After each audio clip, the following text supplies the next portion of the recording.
여러분은 평생 기억에 남는 선생님이 있으신가요? 그분들의 가르침에 따라 어린 시절 자아의 성장 방향이 설정되는 것은 많이 들어보셨을 것입니다. 하지만 아무리 교육자가 전심전력으로 가르치려고 해도 엇나가고 싫어하는 아이들도 있었습니다. 이번 이야기는 비록 2년차 교사지만 모든 학생과 교직원들의 사랑을 받았었던 젊은 교사의 이야기입니다. 콜린 리처는 1989년 댄버스에서 태어났습니다. 그녀는 3살 때 유치원 교사의 배려심과 교육 덕분에 다른 사람들을 돕는 것에 대한 사랑을 깨달았습니다. 아주 어릴 때부터 봐온 교사들의 세계를 동경했기에 그녀 역시 교사가 되길 꿈꿨습니다. 그녀가 가장 좋아하고 잘하는 과목은 수학이었습니다. 교육자로서 그녀의 재능은 탁월했습니다.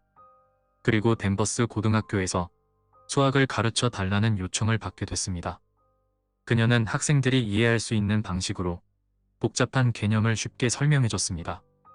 콜린은 학생들의 수학 실력이 향상하는 것과 동시에 본인이 평생 목표로 해왔던 진정한 교사라는 꿈에 한 발 더 내디딘 것 같아 기뻤습니다. 그녀는 단순히 학문을 가르치는 것에서 그치지 않았습니다.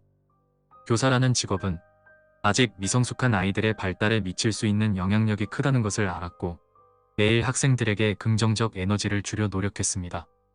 그렇다고 학생들만 신경 쓴 것도 아닙니다. 콜린은 가족들도 매우 사랑했습니다. 항상 자신보다 다른 사람을 먼저 생각했고 가족 행사는 최우선순위였습니다. 여동생의 하키 경기는 항상 참석했고 항상 가족 모임을 가질 이유를 만들어냈습니다. 그리고 그녀는 댄버스 고등학교에서 고작 2년차 교사일 뿐이었지만 모든 사람에게서 사랑을 받았습니다. 2013년 10월 22일 화요일, 날이 슬슬 추워지기 시작했습니다. 학생들은 다가오는 할로윈을 기대하고 교사들도 한 해를 마무리하기 위해 준비하고 있었습니다. 콜린은 평소대로 수업을 진행했습니다. 하지만 그녀는 정규 수업만 하고 끝내는 것이 아니라 학생들을 위해서 방과 후에도 학교에 남았습니다. 여전히 수학을 어려워하는 학생들을 위해서입니다. 그리고 오후 2시 54분, 콜린은 화장실을 사용하러 나갔습니다. 학교는 보통 오후 4시쯤에 모든 걸 끝내는 걸로 알려져 있었습니다.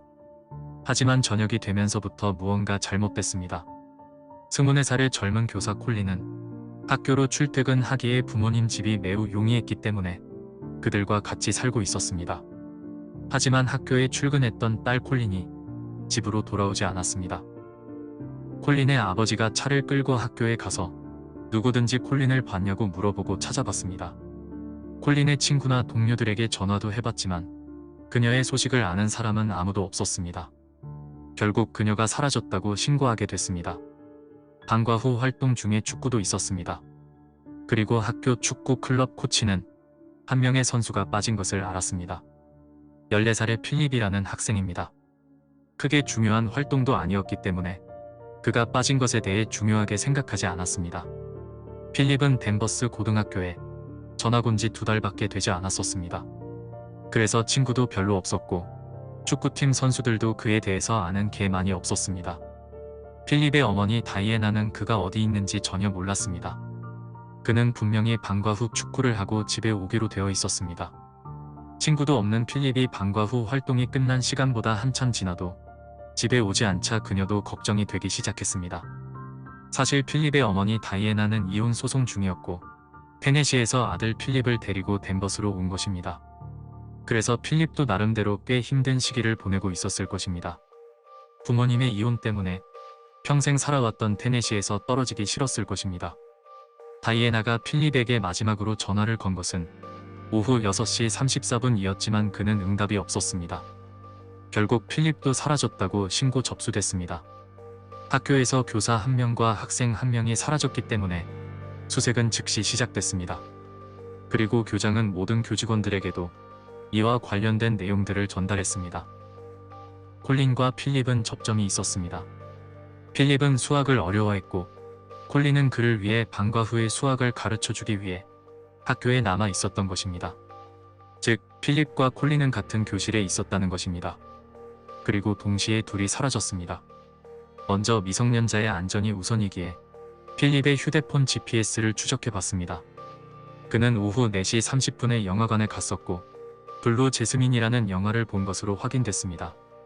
그리고 그들이 계속 필립의 행방을 찾는 동안 나머지는 학교에서 무슨 일이 일어났는지 알기 위해서 CCTV를 찾아보기 시작했습니다. 또한 학교 안도 수색을 했는데 교실에서 가장 가까운 여자 화장실에서 피 묻은 얼룩처럼 보이는 것을 발견했습니다. 그리고 학교 주변도 수색을 본격화시켰습니다.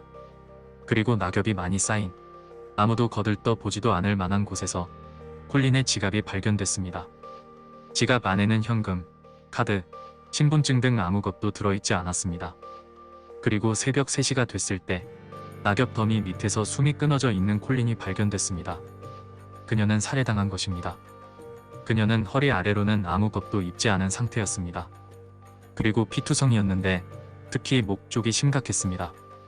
쓰러진 그녀 옆에는 하나의 메모가 있었고 거기에는 난 너희 모두가 싫다라고 적혀 있었습니다.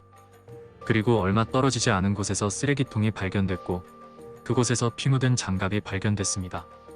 콜린이 발견됐을 때 마침내 필립의 행방도 찾을 수 있었습니다. 필립은 한적한 도로를 걸어가고 있었습니다. 필립은 가방을 메고 있었고 가방 안에는 박스커터와 피 묻은 여성 속옷 그리고 콜린의 카드가 발견됐습니다. 그는 콜린의 차에서 그것들을 훔쳤다고 진술했습니다.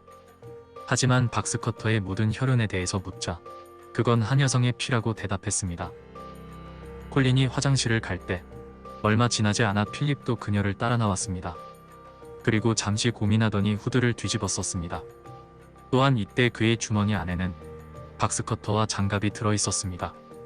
애시당초 필립은 갈아입을 옷까지 준비해서 학교에 간 것으로 보아 모든 것은 계획된 것이었습니다. 콜린이 화장실에 들어갈 때 몰래 필립이 따라 들어갔습니다. 그리고 약 11분 뒤에 한 명의 학생이 화장실에 들어갔다가 빨리 떠난 것도 확인됐습니다. 하지만 이 학생은 누군가가 그곳에서 옷을 갈아입고 있다고 생각했다고 합니다. 그리고 나서 그는 재빨리 도망치며 옷을 갈아입었습니다. 그리고 현장으로 돌아가려 할 때 마침 동급생을 만나는 바람에 그를 따돌리려고 또 뛰어다녔습니다. 그리고 오후 3시 15분쯤 필립은 화장실에 쓰레기통을 가져갔습니다. 그리고 그 쓰레기통을 가지고 자연스럽게 숲으로 갔었고 약 25분 뒤에 그가 돌아왔습니다. 그리고 다시 옷을 갈아입고 현장으로 돌아온 것입니다. 이후에 학교를 떠난 그는 영화를 보러 갔고 저녁을 먹은 뒤 도로 위를 걷다가 잡힌 것입니다.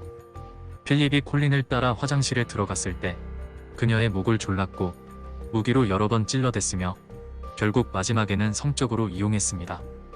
그리고 나서 그녀를 쓰레기통에 넣어 숲으로 데려갔는데 그곳에서 다시 한 번 더 그녀를 성적 놀이개로 사용했습니다. 검시관의 조사에 따르면 그녀는 발견되기 얼마 전에 출혈로 사망한 것으로 나타났습니다. 조금만 더 일찍 그녀를 찾을 수만 있었다면 살릴 수 있었다고 합니다. 방과 후 수업에서 그 교실에는 필립과 콜린만 있는 것이 아니었습니다. 그들은 이야기를 나누다가 콜린이 테네시를 언급했었는데 이때 필립은 즉시 그 얘기를 하지 말라고 했습니다. 이때 모두들 테네시를 언급하는 것 자체만으로도 필립이 매우 화가 났다는 것을 알 수 있었다고 합니다. 하지만 이건 그가 화를 낼 만한 핑계를 찾은 것에 불과할 것입니다. 이미 집에서부터 모든 것들을 준비해서 온 것이 들통난 상태이기 때문입니다. 필립은 무장 강도, 성추행 혐의로 기소됐습니다. 하지만 그는 무죄를 주장했습니다. 약 1000명의 사람들이 콜린의 장례식에 참여했습니다. 그리고 시간이 흘러 필립은 16세였음에도 성인으로서 재판을 받게 됐습니다.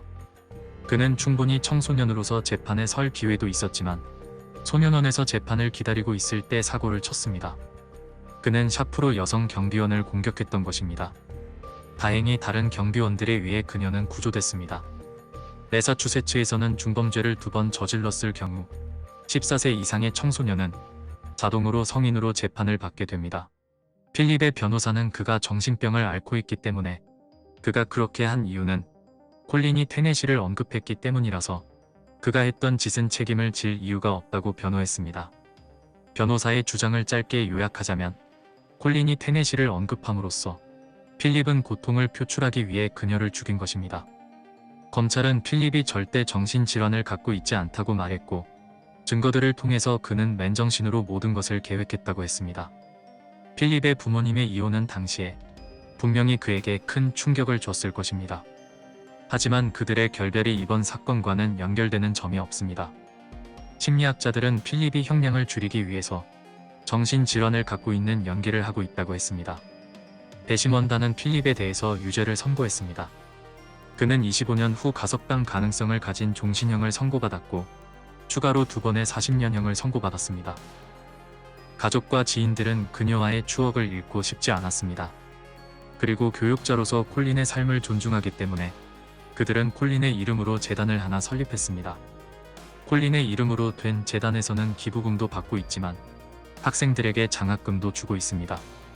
현재까지 재단은 9년이나 유지되고 있으며 89명의 장학금 수혜자가 있었고 지급된 총 장학금은 약 5억 6천만 원 수준입니다. 또한 한 번 장학금을 받는 것으로 끝내는 것이 아니라 공부를 더 하겠다는 학생에 대해서는 추가적인 지원까지도 해주겠다고 합니다. 시간 내어 시청해주셔서 감사합니다. 언제나처럼 또 뵙겠습니다. 다음 영상에서 만날 때까지 모두 살아있길 바랍니다.